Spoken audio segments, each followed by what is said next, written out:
Room 16237. Let's see what we got in here.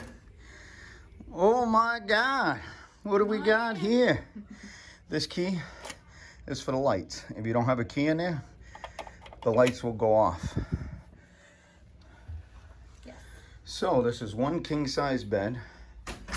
It's a small inside room. It's an adjoining room. So that door will go to another room. We have a TV. Turn the TV on. Usually it has our name on there.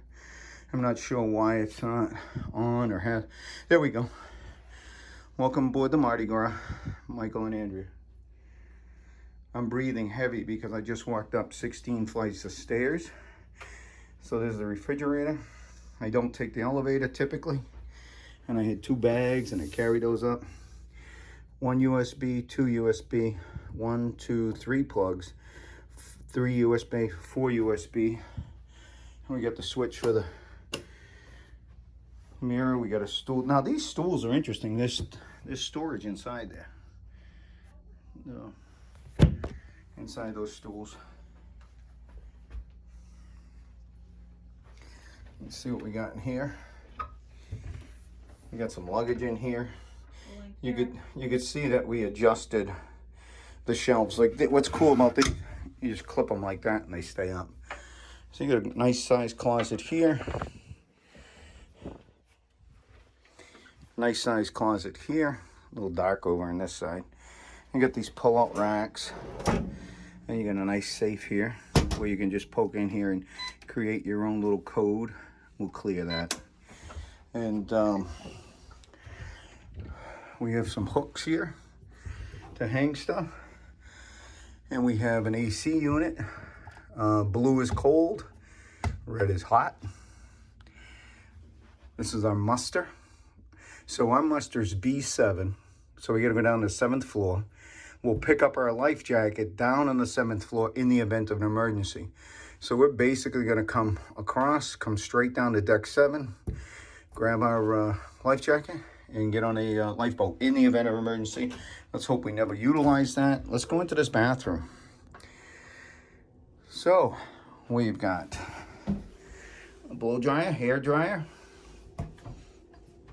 We got storage here for paper towels, tissues, toilet paper, trash can, tissues, toilet paper. We got some glasses. We got a mirror, a magnifying mirror. Ay, chihuahua. Ample towels.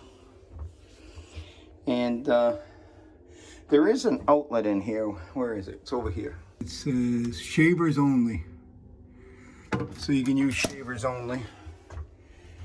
And we got a nice stand-up shower, shampoo, gel, handicap rail, clothes rack, if you're drying clothes like a bathing suit or anything like that. Do you want to add anything? USB. Oh, lights. Good point. We have a USB on this side. There's another USB on that side, so if you wanted to plug your phones in. Small little reading light. Little reading light. Or whatever else you want to use it for. Use your imagination. Also light switches for the room. You want to hit those? So, say you're laying in bed and you just get in bed and you want to shut the lights. You can shut the lights in the room. The only reason that one didn't go off because that one's the desk area. I think this that's is only 2 passengers. There's no upper Pullmans. Yep, There's good no point. couch, so it's just 2. It's a 2-person cabin. It is an adjoining room. So if you have a family and you want to have your kids next door. Yep. And we have a phone. Yep. And we'll do another recap on this video after we've lived in the room and tell you what we thought after we lived in it. But this is pretty much the room. So we've had an opportunity to live here for 14 days and we want to talk about what we discovered about the room. All right, so I'm going to talk about what it's been like living in this room for, as Michael said, 14 days, which is back to back. And this style of room is an inside room, but it's a long rectangular room. What that means is as you walk in the door, your closets are across from your bathroom. So for some people, that's a little bit an awkward situation. If I'm in the closet, Michael comes either into the room or in and out of the bathroom, I'm kind of in the way, vice versa. So that was one little thing that having the closets right in the beginning of the room and in the hallway is a little bit cumbersome. You have to get over that a little bit. The other thing in this room is the desk space. Well, the desk space is small. You do not have a lot of counter space as you do in some of the other rooms, which were like a square layout we've done before. This room has a small desk space as well as 2 shelves. And that's difficult for us because we travel with a computer. We do a little bit of work here. We actually have 2 computers. We're lucky enough that one of them is small enough that it actually fits on one of the shelves and still can be plugged in at the vanity set. But that can be difficult for some people if you like counter space. In addition, because it's a small desk, it does not have a bank of drawers underneath. Some of the other inside rooms we've been in have had drawers. I personally like to put my clothes in the drawers. Michael likes his in the closet. So that was a little bit of a downside for me. That just means that I have only 2 small wired drawers in the closets.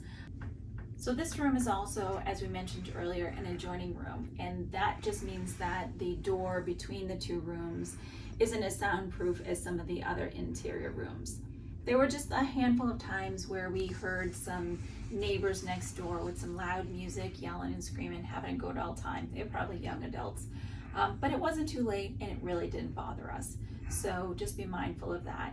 I said mention noise about our next door neighbors. There were a few times also that at night, at different various times, we would hear some movement, what appeared to be from upstairs.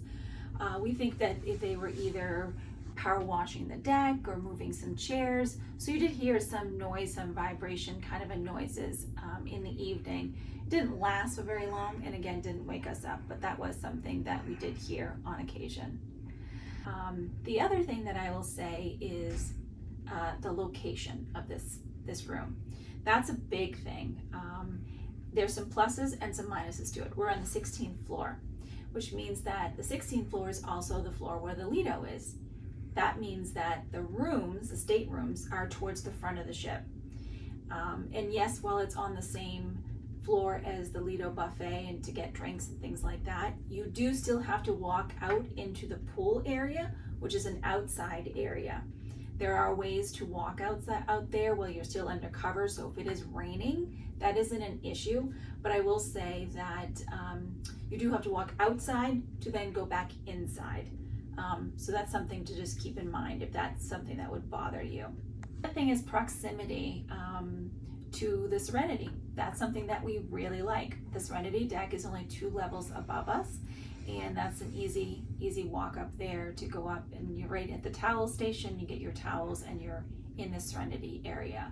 But because the Serenity area, as well as the Lido, the stairwell, we take the stairs everywhere. There's a lot of decks to climb, and as you get closer to deck 16, it does the air quality does get warmer and it gets to be a little bit of a struggle. So we definitely get our workout using the stairs. But if you're an elevator user, you're not going to have any problems whatsoever. The final thing I will say about this location is, like I said, it's in the front of the ship. And that means for us, for the dining room, we have anytime dining, and that means we're in the Palm Restaurant. The Palm Restaurant is exactly the opposite. It's in the aft. It means when we check in for our dining time, that it's going to take us a bit to walk there. All right, she's going through the muster right now. We're at B7. He checks us in, and then you go through the life jacket. We're going to come down here to get our life jackets. All right, so one of the last things I just want to leave you with is some of the tips that we have about an inside cabin room. So typically what we do is in the bathroom, we leave the light on and close the door. So at night, you actually have a little bit of a night light that comes in underneath the door. This particular ship, which is the Mardi Gras ship, they actually have that as a function in the bathroom. There is a night light function. However, we do like to keep the door closed because we like it dark at night when we sleep. That's also something else that people kind of have a hard time with, is because the room is so dark, they don't know what time it is in the morning when they wake up. One of the things that I realized over this course of this 2-week stint is that I'm one of those people that likes to know when the sun is going to rise. So there's different types of apps that you can get on your phone that simulate a morning sunrise.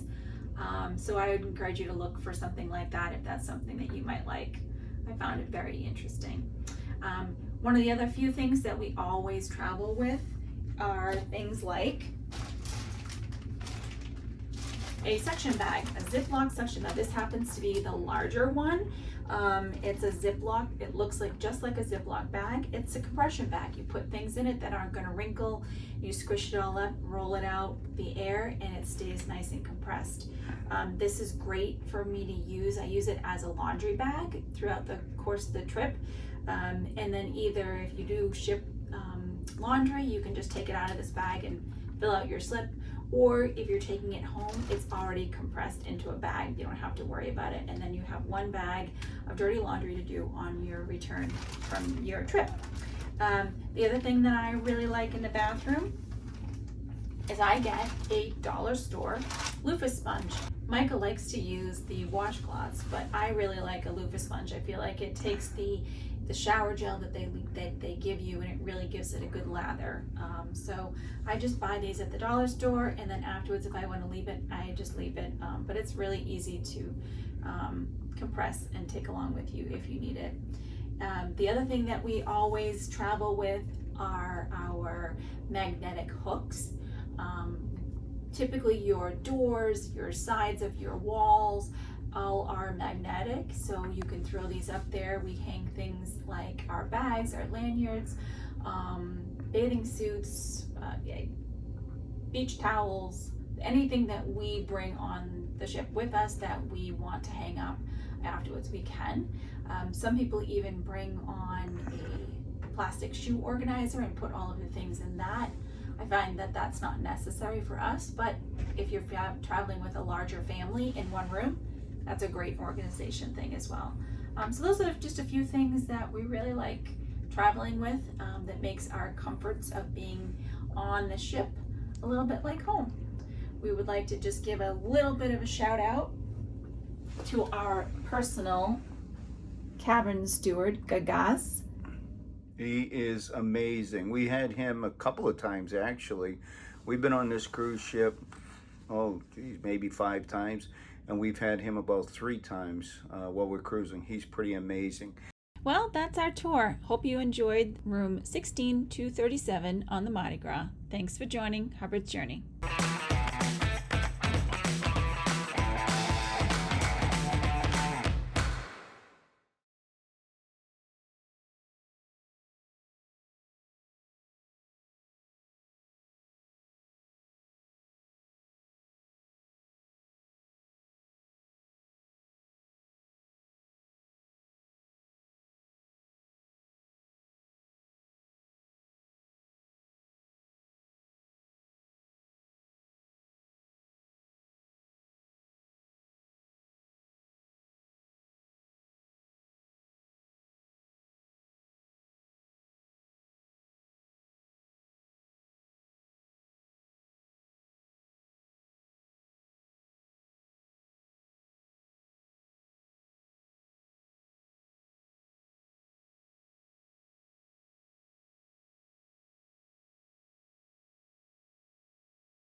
Welcome to Hubbard's Journey, room 16237.